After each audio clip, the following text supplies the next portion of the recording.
Nadie se podría imaginar que esa persona ha sido cronista de toros,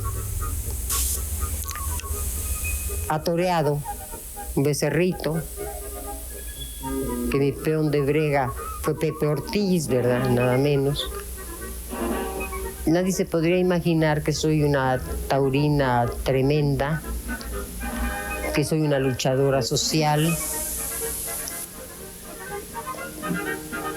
que soy una melancólica, que soy una nostálgica, que soy una amistosa apasionada, la amistad me apasiona, y que soy una gente que recorro un camino, recorro otro, tan diversos, tan diversos.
La Peque fue un ser al que quise muchísimo, y la Peque fue un ser que sé que me quiso muchísimo a mí también. Éramos como una especie de conciencia la una de la otra, ¿no?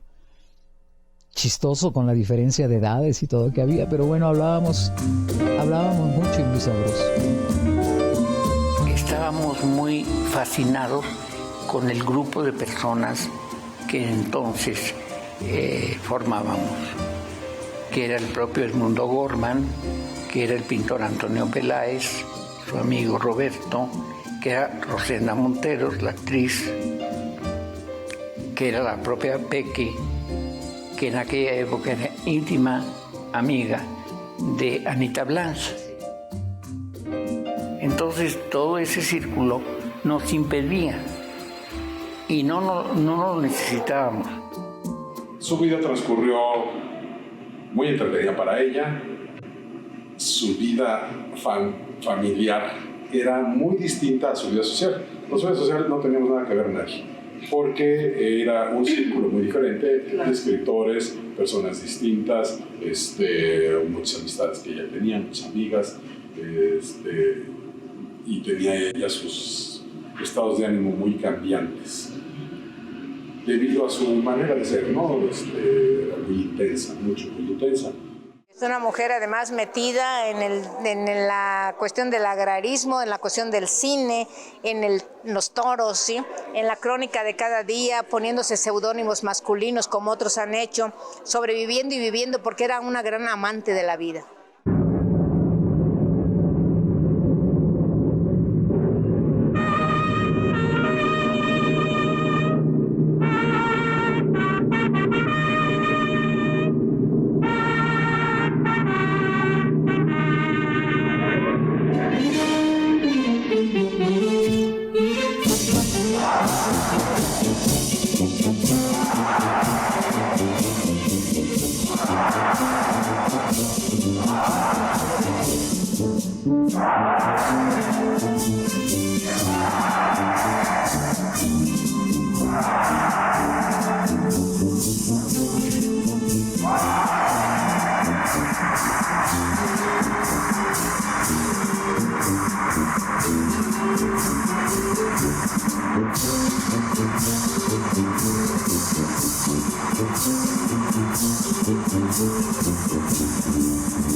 Esto se remonta prácticamente pues al origen del hombre.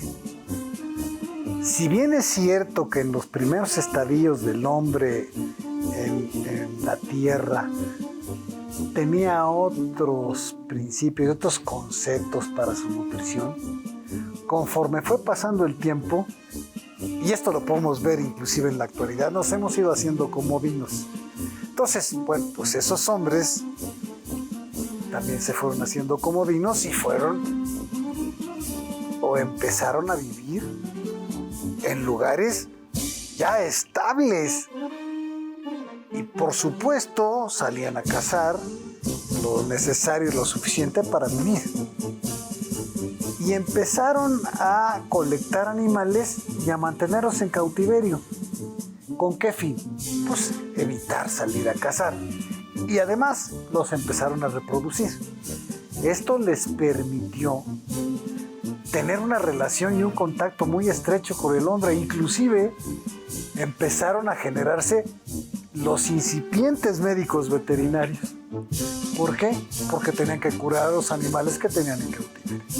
Bueno, pues en 1521 en las cartas de relación de Hernán Cortés ya se mencionaban las corridas de toros y se empezaron a hacer este tipo de festividades a partir del año de 1521-1526 para evitar que las festividades se sacrificaran a los seres humanos. Entonces se empezaron a sacrificar ya animales, tomando en cuenta que la ganadería más antigua del mundo tiene sus orígenes aquí en México, que es la ganadería de Atenco. Ya posteriormente llegaron vacas criollas y toros criollos directamente de España y fue como se fue dando poco a poco la ganadería de Bravo en México, con vacas criollas y algunos sementales de casta que vinieron directamente de España, al igual que el caballo. Entonces, en 1526, por ahí más o menos, se tiene documentada la primera corrida de toros, que no existían las plazas como las conocemos hoy en día con un ruedo, sino que se hacía prácticamente en la plaza mayor de cada una de las ciudades, es decir, el Zócalo. Las plazas eran rectangulares y posteriormente ya se cambió al ruedo para que el toro no tuviera querencias, es decir, que no se fuera a los rincones, y de ahí se empezaron a dar las primeras corridas de toros en México. Alguna vez íbamos caminando en el coche, no sé inclusive si iba mi tía, pero sí recuerdo que íbamos por el rumbo de lo que todavía era el toreo allí en Durango, cuando pasamos cerca de un coche con un matador, Silverio Pérez, y me dijeron, ahí estaba yo muy chiquillo, de haber tenido, no sé, 6, 7 años, saluda al matador, pero yo lo relaciono mucho con mi tía Josefina porque todos le gustaban mucho los toros, les gustaban. Y me acuerdo que nos conseguía pases, me acuerdo inclusive que nos consiguió para aquella faena de Fermín Rivera, entonces se consagró. Fermín Rivera está desconocido prácticamente. Y ahí se consagró en esa faena, podríamos inclusive en la historia de los toros hasta poner la hora. Pero ella nos conseguía esos boletos porque, es más, pases para barreras y cosas así, porque era lo que sobraba, ¿no? Sí. Y generalmente, pues, vamos, y hago la aclaración de que ahí se consagró porque realmente nadie iba a ver a Fermín Rivera. No jalaba mucha gente. Esa ya fue en la plaza. Con relación al toro de Lidia, tuvo su origen en grandes extensiones de Polonia, Estonia y Letonia, básicamente estos países. Y el uro básicamente vivía en esas praderas y muy cómodo durante la época de primavera y verano, pero durante el invierno, que es tan crudo en esas regiones, la verdad es que la pasaba bastante mal. Y entonces empezó a emigrar a través de toda Europa y alcanzó la península ibérica y básicamente una región muy interesante y muy bonita que es Andalucía, en donde hay praderas brutales y en donde encontró un medio muy propicio para su desarrollo. Y allí cobró contacto con el hombre. No es un animal fácilmente domesticable, o no era un animal fácilmente domesticable. ¿Por qué? Porque era el precursor del actual toro de Lidia. Un animal mucho más grande que el actual toro, con pelos largos, con cornamentas muy grandes, pero el hombre lo mantuvo en cautiverio, lo empezó a sacrificar para consumir su carne y al mismo tiempo empezó a usarlo para jugar con él. ¿En qué manera jugaba con él? Básicamente los caballeros, los señores feudales de aquella época, alanceaban a los toros en los días de fiesta del santo del pueblo. La gran fiesta era alanceo de toros por los caballeros y, por otra parte, pues la fiesta que se realizaba en la iglesia y todos esos asuntos religiosos. La crónica es uno de los grandes géneros de la expresión literaria a lo largo de todo el siglo XIX, y lo interesante es que conforme el sistema periodístico va avanzando y se va solidificando, conforme la institución periodística se hace más madura en el México del siglo XX, entonces la crónica se divide, por decirlo escolarmente así, entre la crónica literaria, que se sigue escribiendo ahora, por ejemplo, Luis Juan Villoro, ¿no? Y por otro lado, la crónica específicamente periodística, ¿no? Me enamoré, a mi vez, yo me enamoro siempre de todo, como se da cuenta, del periodismo. Me gustó mucho el ejercicio del periodismo, creo que es una de las carreras más espléndidas y más juguetonas y más exigentes, porque parece que es muy fácil de cualquiera decir, voy a ser periodista. No, no es cierto. Tenemos por eso esa runfla de periodistas que no tienen la menor idea de lo que están hablando, que no dominan el idioma, porque simplemente no leen, no les interesa. Ya no digo los periódicos, que es su obligación, los libros, que es su tronco, para de allí que salgan las ramas, ¿verdad?, de todos los géneros de la literatura y del periodismo. La crónica es un género que está en dos espacios al mismo tiempo, ¿no? La literatura y el periodismo, ¿no? Entonces es un género que se gesta en los periódicos y que por su capacidad para expresar el mundo, para representarlo, para hablar sobre la realidad, ha tenido mucho la mano de los escritores, ¿no? La intervención de algunos autores que le han dado un carácter estético. Entonces la crónica es un género literario también, que es muy agradable de leer y en el que sobre todo los cronistas lo que hacen es registrar la realidad, ¿no?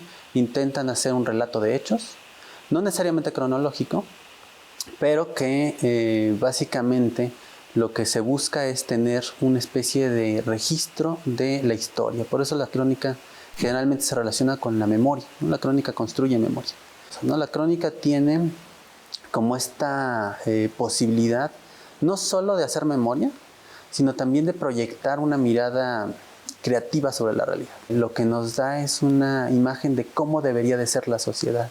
Hay una mirada crítica en la crónica en donde valora el espacio público y te dice, estas cosas están bien, estas cosas están mal.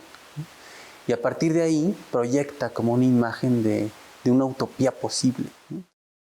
Me acuerdo muy bien que estábamos en el Museo de Arte Moderno, que fuimos a escuchar todavía, ella veía bien, una charla de Salvador Elizondo. Y allí, por alguna razón, recuerdo muy bien, alguien, no sé quién, salió la conversación los toros. Y ella se puso tan vehemente para decir lo que repitió mucho, pero yo recuerdo allí los ojos le brillaban, la cara, los gestos, todo era impresionante, acerca de la cosa taurina como un arte metafísico, y ahí lo defendió porque había gente que lo atacaba mucho en ese momento. No es que ella estuviera en el foro, ya era con los asistentes. No sé si Elizondo lo mencionara, no lo recuerdo, solo recuerdo su vehemencia para defender ese arte donde la muerte está en juego. Si hablamos de la historia taurina, nos estamos remontando a que grandes pintores, grandes músicos, grandes literatos estuvieron inmiscuidos dentro de la fiesta de los toros, y todavía algunas personas piensan que en ese siglo XXI la fiesta es cruel. Sí hay crueldad dentro de la fiesta de los toros, tomando en cuenta que Ortega Gasset, Sánchez Mejía, Picasso, Dalí, Goya, Velázquez, Bizet, en la música, pues en la fiesta de los toros están inmiscuidas las bellas artes completamente. Tampoco entiendo ese sobreponer el arte a la vida. En mi tía, ¿no? Cada quien hace su vida, pero yo en mi tía no entiendo cómo podía sobreponer lo artístico. Sí, es que para mí, digo, también yo tengo mis dudas de que el trajecito de torero sea de artístico, por favor. Pero lo artístico, porque el cordobés, mis respetos, es elegante. Que me acuerdo de Conchita Cintrón, alguna vez la vi, ella como mujer traía el cordobés, ¿no? Pero sobreponer eso a la vida de un animal que no tiene vela en el entierro, muy bien, lo hicieron para eso, pero lo hicimos los seres humanos, lo hicimos bravo. ¿Cómo era? No, nunca lo acabé de comprender. Es que la fiesta taurina es un arte. Necesita usted contemplar una faena a un toro y que el artista que está realizando con ese toro esa faena le transmita a usted un sentimiento. Ese sentimiento únicamente lo puede generar un artista.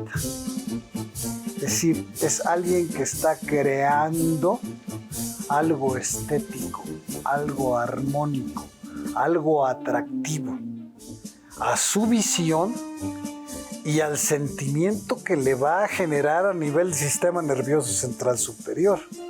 Entonces, si bien es cierto que es un arte efímero, ¿por qué? Porque dura lo que dura un muletazo, que son segundos. También es cierto que es un arte que prevalece en la mente del que lo contempla. Tan es así que usted puede leer reseñas de corridas de toros de hace muchísimos años en las que los escritores tratan de transmitir todo aquello que vieron y que sintieron al ver esa faena, y definitivamente es arte.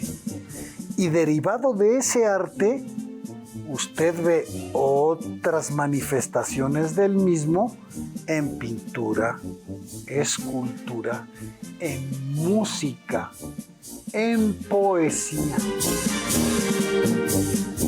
28 de septiembre de 1943. Dominio, arte y valor por Pepe Faroles. Cuando se piensa que la finalidad del toreo, considerándolo como arte, es crear belleza, se estima que tiene más mérito el diestro que logra producir una honda emoción estética, aun cuando no siempre salga triunfador. El torero indómito que no se arredra ante nada, que expone la vida en cada lance, tiene gran mérito también, y es innegable que como el inteligente dominador y como el artista, aunque tocando resortes diferentes, estremece al público y suscita hondas pasiones. Que uno es una suerte de torero, ¿no? Porque uno cita y despide a la muerte a cada día, ¿no? Y entonces esas imágenes que ella tenía alrededor de la fiesta brava, ¿verdad? Nunca se me van a olvidar como gran apasionada que fue la fiesta taurina. Claro, la crónica se empieza a convertir en algo que está directamente ligada a la realidad social y a los compartimientos que que de la realidad social hace la sociedad durante el siglo XIX, durante el siglo XX. Tenemos que esperar hasta los años 30 y a los años 40 para así hablar ahora sí de una industria muy madura en términos de grandes empresas que ya tienen lectores, que tienen una gran maquinaria, grandes capitales de inversión, y entonces sí ya podemos hablar de una institución periodística muy sólida que necesariamente habla al mismo tiempo de una acreditación de ciertos géneros y una acreditación de ciertos autores. Y cuando uno piensa en ese tipo de periódicos ya industriales, uno tiene que pensar, por ejemplo, en grandes escritores que hacen crónica como Salvador Novo, como todo el grupo de contemporáneos, o una buena parte del grupo de contemporáneos, o de esa generación que se gana la vida haciendo crónicas periodísticas en estas empresas periodísticas que ya son lo suficientemente importantes como para permitir que un escritor, al margen de sus poemas, al margen de su servicio político, diplomático, pueda vivir de lo que escribe. No existen muchas cronistas conocidas, bastante menos en México, y por supuesto ella firmaba sus artículos con un seudónimo masculino, Pepe también como su padre y como ella, pero Faroles, en referencia, desde mi punto de vista, a la ciudad de Córdoba y a ese patio de los Faroles que está vinculado, entre otras cosas, con Manolete, que era cordobés. Es la gran época de Manolete, a ella le debe haber tocado verlo. Y por otro lado, los Faroles, que son uno de los pases con Capote. Entonces, esa época, ese tránsito de los 40 es finalmente su gran boom, digamos, dentro de la industria de los toros, dentro del ambiente de los toros. Yo creo que en el caso de Josefina Vicens, entra a la crónica en parte como una especie de voluntad transgresora. Y yo creo que entra al espacio público en ese sentido, ¿no? Porque si uno se fija cómo, en principio a partir de los nombres, ¿no? Si uno se fija cómo firma esos textos que está trabajando en el espacio público, ¿no? Por una parte son las crónicas taurinas, ¿no? Que las firma con un seudónimo que es Pepe Faroles, ¿no? Entonces, esta idea de ponerse un nombre masculino es como una idea que tiene que ver con trasvestirse, ¿no? Es como su mecanismo a partir del cual puede ingresar en un universo plenamente masculino, ¿no? Que es el de los toros, ¿no? Y que está plagado como de jerarquías muy establecidas y de, digamos, principios de autoridad, ¿no? Es el juez de la plaza, ¿no? Lo que hace es ejercer la crítica en torno a los hombres, ¿no? Entonces eso era inconcebible en su momento, ¿no? Una mujer poniendo en juicio lo que eran los valores de torear, ¿no? Y esto es significativo, ¿no? Yo ahí veo como una voluntad transgresora de Josefina Vicens, ¿no? Lo mismo hace en el caso de sus artículos políticos, ¿no? Que los firma con otro seudónimo también masculino, ¿no? Que es Diógenes García, ¿no? Entonces esta idea de los nombres que le permiten hablar en el espacio de lo público de una manera, mientras en el espacio de la ficción, ¿no? En sus novelas, firma como Josefina Vicens. Entonces, ahí hay una especie de enmascaramiento que le permite situarse en una cultura mexicana que es muy machista, ¿no? Y que, sobre todo en esos años, era mucho más evidente, ¿no? Y bueno, en esa parte, Josefina tiene frases extraordinarias que yo suelo recurrir a ellas en los momentos de difícil tránsito, que uno es una suerte de torero, ¿no? Porque uno cita y despide a la muerte a cada día, ¿no? Y entonces esas imágenes que ella tenía alrededor de la fiesta brava, ¿verdad? Nunca se me van a olvidar como gran apasionada que fue la de fiesta taurina. Ahora bien, yo tengo que reconocer que durante esa lidia el animal sufre. ¿Por qué? Porque sería absurdo decir que no le duele, que le puedo decir también que tiene un umbral al dolor muy alto, es decir, que siente mucho menos que cualquier otro ser vivo. La fiesta en su rito es cruel y cruenta, es decir, sí hay sufrimiento que puede ser leve, porque por ese umbral de excitación al dolor, y es cruenta porque hay sangre, y se llama la fiesta de seda, sangre y sol, y la sangre puede ser del toro o del torero. Y sí fue efectivamente muy aficionada a los toros. Yo tuve, por cuestiones de amistad, de muchísimo tiempo yendo en la época de los toros, aquí que era noviembre y diciembre, si mal no recuerdo, iba con amistades mías, pero yo siempre veía a los toros así, por un hoyito, porque pues no soy pro la matanza de los animales tampoco, ¿no? Si quieres, soy un bicho un poco bastante raro, pero bueno, así soy, ¿qué le voy a hacer? Y ella sí, ella era una gente 100% taurina, desde todos puntos de vista, ¿no? Yo no, yo... ¿Por qué es importante hacer crónica de espectáculos culturales, reseñas de libros en los años 30, en los años 40? Porque el grueso de la población no tiene acceso a esos objetos culturales. Entonces, claro, la crónica, la reseña, tiene una función netamente democratizadora, tratar de acercar al vulgo municipal y espeso, como diría Darío, aquello que naturalmente no le es próximo. Esa es la importancia, yo diría, fundamental.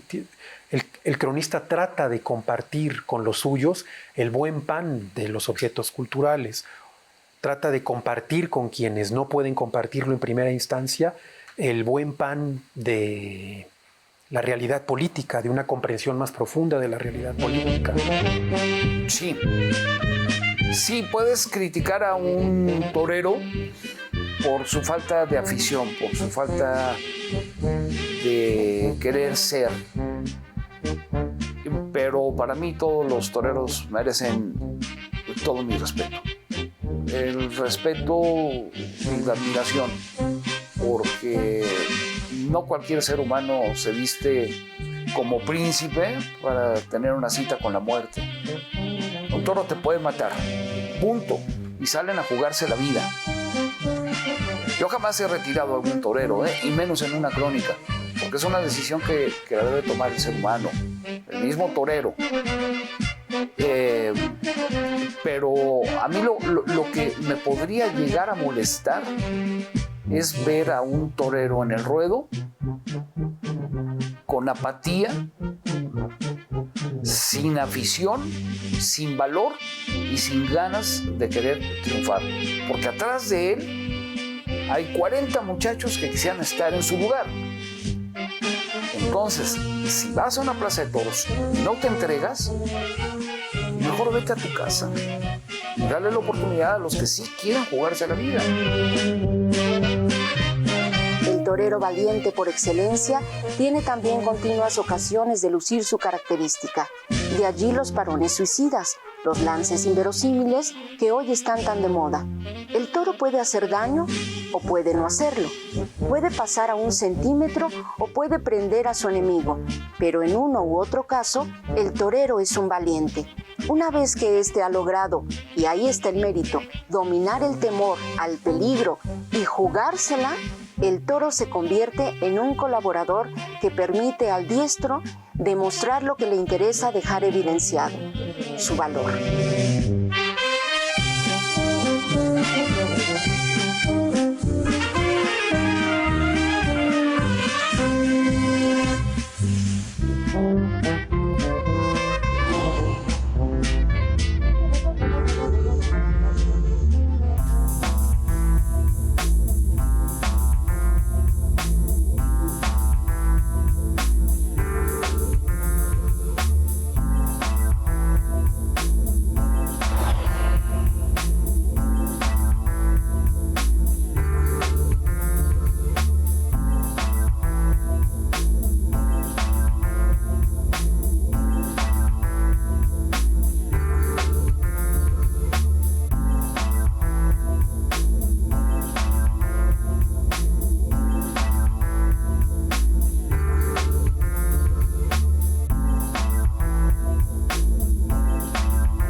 Distinto es el caso de los toreros artistas.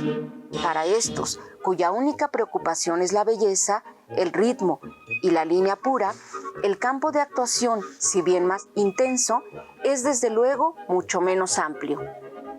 Para el diestro artista, el toro es el material de expresión, del mismo modo que para el escultor lo es el barro o el mármol. Para el músico, los instrumentos. Para el pintor, los colores y las telas. Pero ninguno de estos artistas podrá expresar con excelsitud lo que lleva dentro, si los materiales de que dispone no tienen la necesaria buena calidad.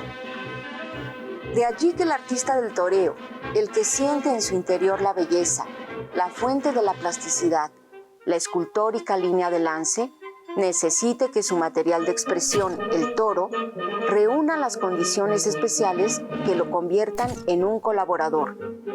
Para esto, tiene que esperar. Esperar a veces demasiado tiempo, y mientras tanto ir haciendo cosas que no siente, ni entiende, ni le satisfacen, y que en cambio ponen en peligro su vida y su prestigio. Recuerdo como anécdota una pequeña discusión, digamos, que hubo aquí en Tabasco con el maestro Renato del Leduc, ya que él pues tenía una concepción bastante machista, bastante conservadora de lo que era una relación de una mujer y hombre, ¿no? Él decía que las mujeres solo servían para la cama y para cuidar a los hijos y el hogar. Y Josefina, de una manera contundente le dijo: Renato, estás mal, las cosas no son así, el mundo ha cambiado, las mujeres somos otras, ¿no? Y creo que esa era la visión de ella, visión que aún comienza a permear las cosas de México, ¿no? Hay una anécdota que se relata sobre este asunto, ¿no? Que uno de los toreros famosos del momento no le gusta lo que dice Josefina en su crónica, ¿no? En su crítica, porque era además muy incisiva, ¿no? Muy ácida. Llega al semanario, ¿no? Dice que iba a ir a golpear, ¿no? a quien había escrito sobre él, ¿no? Y se pone a platicar en lo que espera el contacto, se pone a platicar con una mujer bajita, chaparrita, así como muy sencilla. Pensemos que a Josefina Vicente le decían la Peque, ¿no? Eran sus amigos, ¿no? Entonces, y ya que se pone a platicar con ella y le dicen, bueno, pues yo vine aquí porque quiero golpear a este cronista nefasto, le dice, bueno, pues entonces puedes hacerlo, ¿no? Aquí estoy, ¿no? Entonces, esa imagen yo creo que es muy sintomática. El artista del toreo no puede, porque no es propiamente un valiente, utilizar cualquier toro y lidiarlo en forma suicida. Tampoco puede, porque no es un inteligente dominador, demostrar ante un burel difícil habilidades de que carece. Pero solo los artistas, los que han sentido el dolor de llevar guardada por largo tiempo una noticia de belleza, podrán comprender esto. Solo ellos, tal vez, estarán de acuerdo con nuestra afirmación categórica. Es el toreo artístico el que presenta mayores dificultades para su plena realización, y es él, por tanto, el más meritorio. Los escritores durante estos años abandonan su vocación histórica de sentirse en una torre de marfil, de sentirse excepcionales, y trabajan como todos los días, cualquier trabajador trabaja en las redacciones, en las imprentas, en la calle, tomando apuntes y creando esa extraña criatura de los géneros periodísticos llamada crónica, que no es sino una constatación de que el lugar privilegiado del escritor mexicano ha descendido, se ha popularizado, se ha democratizado y se ha convertido simple y sencillamente en un hombre que es el testimonio de la realidad social constructiva de este país. Lo único que no me gustó de Josefina fue que era amante de los toros. Y a mí esto me parece de una crueldad tan espantosa que me da mucho gusto, por ejemplo, que en Guanajuato no se haga esto, que en Zacatecas no se haga y que en Barcelona tampoco. Ojalá desaparecieran estas cosas, porque no es justo, como las peleas de perros o las peleas de gallos, no, nada. Yo amo a los animales, tengo muy poquitos, pero los cuido mucho. En el caso de Josefina Vicens, yo creo que su crónica es de alguna manera intermedia, ¿no? Porque por una parte sigue teniendo esta tradición del costumbrismo, ¿no? Está intentando celebrar y exaltar una tradición que sería la de los toros, que actualmente está muy en disputa, ¿no? Entonces, en ese sentido, tiene como esta necesidad de dar cuenta de manera pintoresca sobre ese mundo. Pero también ese tipo de género que ella practica, esa crónica costumbrista, está plagado ya de elementos muy modernos, ¿no? Como sería la ironía, la crítica, hay mucho humor, ¿no? Y hay mucho trabajo con la oralidad, ¿no? En donde recupera ciertos elementos que le permiten poner en duda esa como pequeña sociedad de clases que se expresa a la hora en que observa la Plaza de Toros, ¿no? Y entonces se burla de los actores, de los políticos que están ahí presentes a través de esta reivindicación del mundo culturalmente, del mundo popular, ¿no?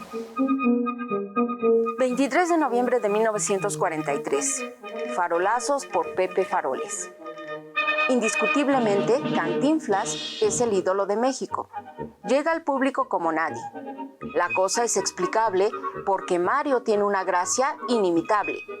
La tarde del sábado, la Plaza de Toros estaba pletórica de gentes que solo fueron por Cantinflas, que solo a Cantinflas querían ver y que en su preferencia ni siquiera tomaron en cuenta lo mucho bueno que Angelillo y Rutilo hicieron. Por lo demás, Mario Moreno, taurinamente hablando, es bastante bueno. Entiende la lidia, tiene valor y estilacho. Y en el toreo bufo es sencillamente genial. Al ver que la plaza se llenaba a reventar en el festival del sábado, un conocido cronista hizo esta frase, que es más elocuente que todo lo que pueda decirse de lo que la gente está metida en la fiesta. Los toros se han vuelto como la bamba, costumbre. La gente paga un boleto para ir a ver a un señor vestido como un príncipe enfrentar a dos puñales, es decir, enfrentarse a la muerte y hacer una serie de suertes que van a generar o van a crear arte que se transmite desde el ruedo hacia los tendidos, que la gente lo va a sentir y lo va a sentir tan hondo que vaya usted a la plaza y escuche el grito de la gente, ese ole que los toreros españoles vienen y dicen que en ninguna parte del mundo soy igual que en la Plaza México. ¿Por qué? Porque así somos los mexicanos, así somos, por Dios, ¿eh? Gritamos porque gritamos y porque lo sentimos y lo sentimos muy adentro. Si somos un pueblo muy sensible y se molesta si al toro lo lastiman de más. No acepta la gente que los picadores se ensañen con ellos. No lo acepta. No acepta que los matadores, los malos matadores, estén entrando con la espada y hiriendo al toro innecesariamente. Por eso lo premian si le da una buena estocada. Una. Y con esa es suficiente para sacrificar. Entonces, si tienes la oportunidad de poder y ser receptivo cuando vayas a una corrida de toros, ser receptivo, de encontrar eso que te satisface, te quedas. Y te quedas para toda la vida. Como decimos nosotros, ya te envenenaste. Y ahí te quedas. Si no te gusta, no te va a gustar. Entonces, Hay toreros que pueden transmitir más que otros toreros, porque son más espectaculares. Un torero muy técnico a lo mejor no transmite tanto ese tendido. El torero es un ser humano que se maneja también a base de mucho sentimiento.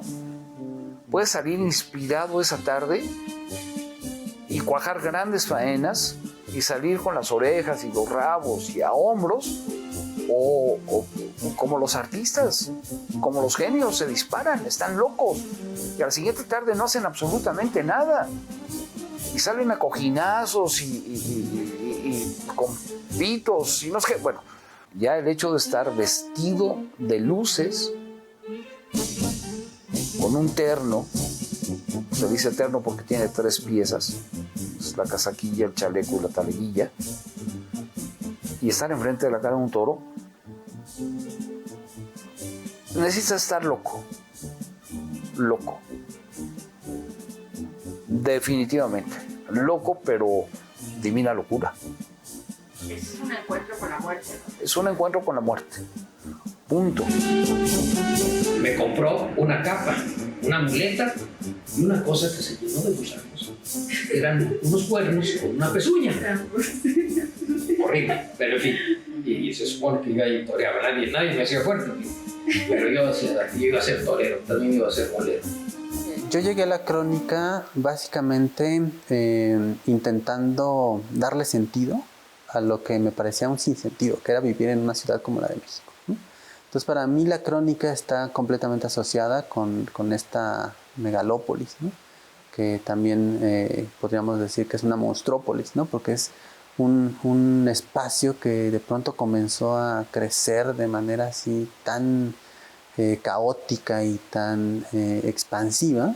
Uno, cuando escribe crónica, lo que hace es practicar básicamente 2 actitudes, ¿no? Que es observar la realidad, ponerle atención, es decir, privilegiar la mirada, ¿no? para habitar la ciudad, y por otra parte caminar en ella, ¿no? Entonces uno hace como estos dos, se vuelve estos 2 personajes de la crónica, que es el boyerista y el flaner, ¿no? El boyer y el flaner, el que observa la realidad y el que camina por ella y se deja perder y siente que al caminarla va construyendo algo, ¿no? Va haciendo un recorrido, un mapa, ¿no?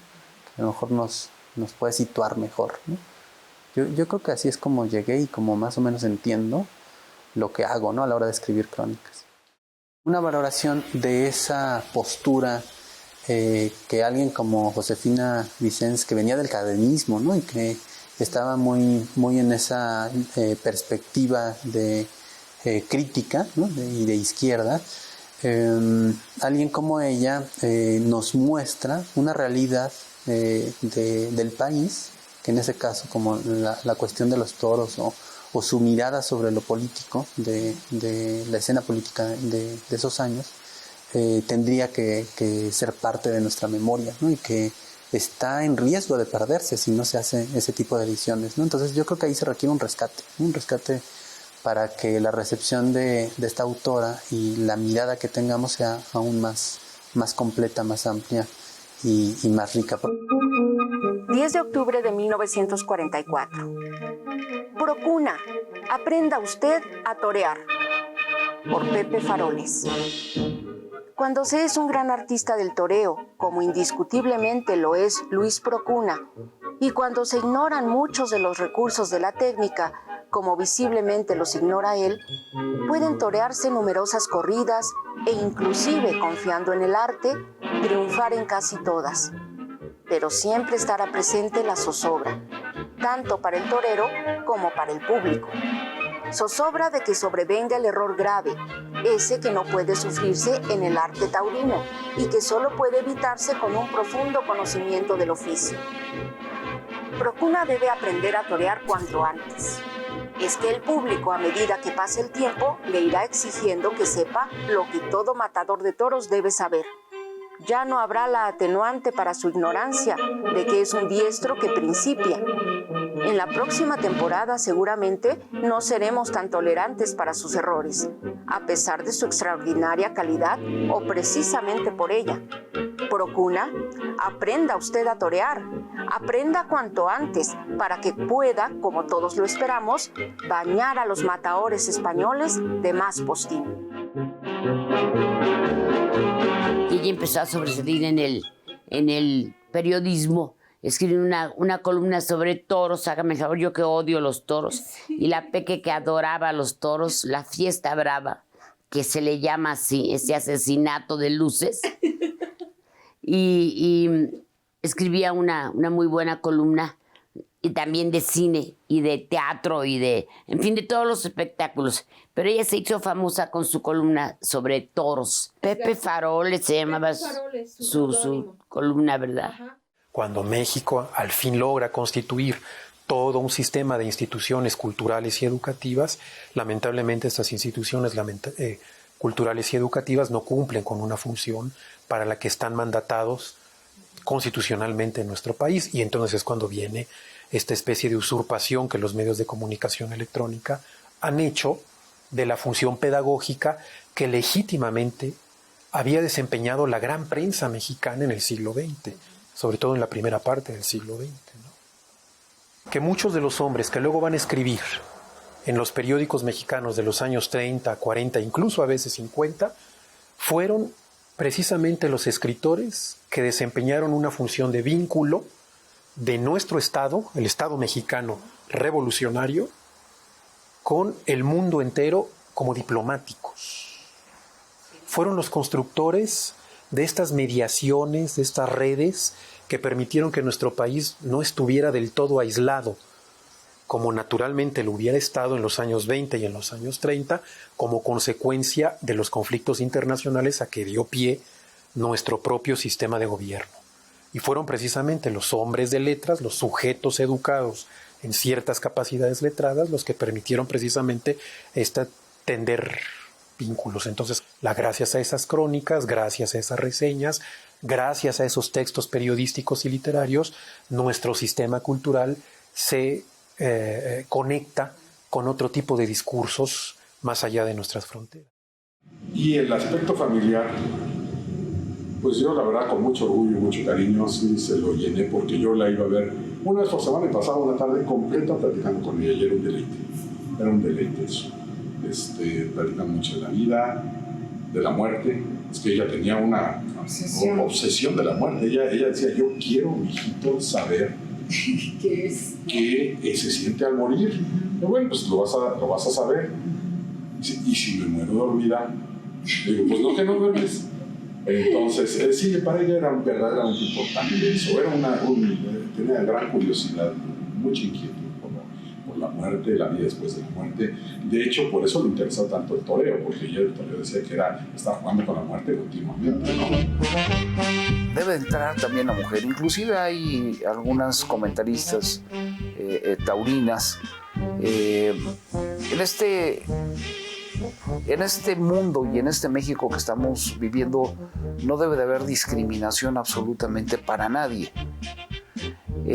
Si es una persona que tiene el conocimiento y las bases para poder hablar en una corrida de toros, no importa si es hombre o es mujer o lo que sea, pero que aporte.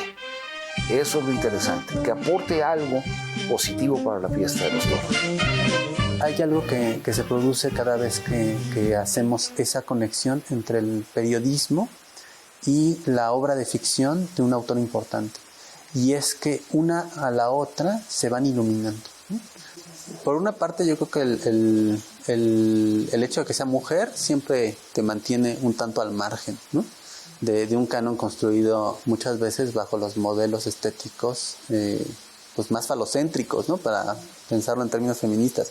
Pero también quizá es la forma en que se relacionó con su propia obra, porque no es alguien que a partir de ese premio se ponga a publicar cada año una novela, ¿no? Al contrario, pasan décadas para que vuelva a publicar, ¿no?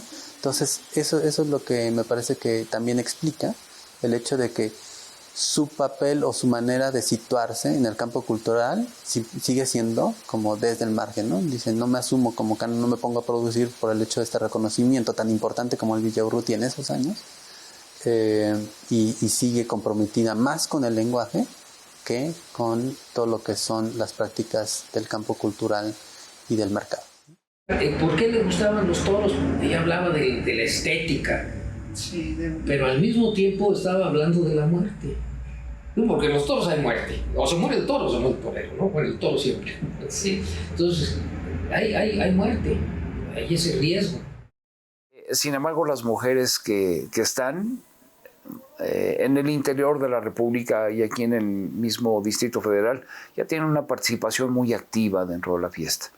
Eso es muy bueno porque conocer el punto de vista de la mujer es fundamental dentro de la fiesta y que no se convierta solamente en una fiesta de machos y que exista el machismo, que le pongan el pie a la mujer en la cabeza para que no pueda subir. Yo no estoy de acuerdo con ello. Es una mujer muy intensa, muy inteligente y que era así como si estamos pensando que hay una continuidad de lo barroco entre las dos grandes corrientes de lo barroco, neobarroco, que es el culteranismo por un lado y que sería todas estas exageraciones y exorbitancias pesadas, por ejemplo. Y en la línea conceptista, ella sería una seguidora de Quevedo, de lo conceptista, ¿no? De un juego con el lenguaje, de un cuidado, de un pulir la lengua y buscar las esencias, ¿no? Por eso corta, y también hay una tradición de obra breve, lo he dicho en alguna otra oportunidad, que Josefina Vicens comparte con otros grandes escritores como Julio Torri o Augusto Monterroso, por supuesto su gran amigo y querido Juan Rulfo, que suelen ponerlos como paralelos a su obra, ya que ella en el 11, Rulfo en el 14 nace o algo así, y tienen las dos solo 2 libros maravillosos para los cuales pasan a la historia de la literatura nacional, en el caso de Rulfo de toda América Latina e internacional. No es necesario escribir mucho y múltiple como otros grandes exponentes de la literatura mexicana, sino que con 2 libros es suficiente para que convertirse en clásicos, ¿no? Y merecer el lugar que tienen en nuestro canon, ¿no? Literario. Y era muy joven, estaba llena de quehaceres en la vida que me llenó de faroles, diría ella, claro. Mi juventud fue una juventud de faroles, de luces, de una gran alegría, odiando la fiesta de los toros, combatiéndola como loca, y al mismo tiempo yendo mucho al cine y al teatro, que era lo que nos unía a la Peque y a mí. Y además la Peque en eso tenía una respetabilidad absoluta. No fue una gente que se avergonzara jamás de su identidad, su verdad, su manera, su haber escogido ser lo que era. Una mujer plena en todos los aspectos, queriendo hacer lo que ella quería hacer, llamando a quien ella quería amar. Pero me ha interesado muchísimo siempre ese paso, porque yo no creo, probablemente estoy totalmente equivocada, ¿verdad? Porque no lo puedo demostrar. Yo no creo que con la muerte se acabe todo. Yo pienso que hay otro ámbito, otra cosa, ¿no? Claro que es indemostrable, como es indemostrable que no lo hay. Pero como yo sí creo en eso, que hay otra cosa, A mí me interesa mucho todo lo que se relaciona con la muerte, es una cosa tremenda.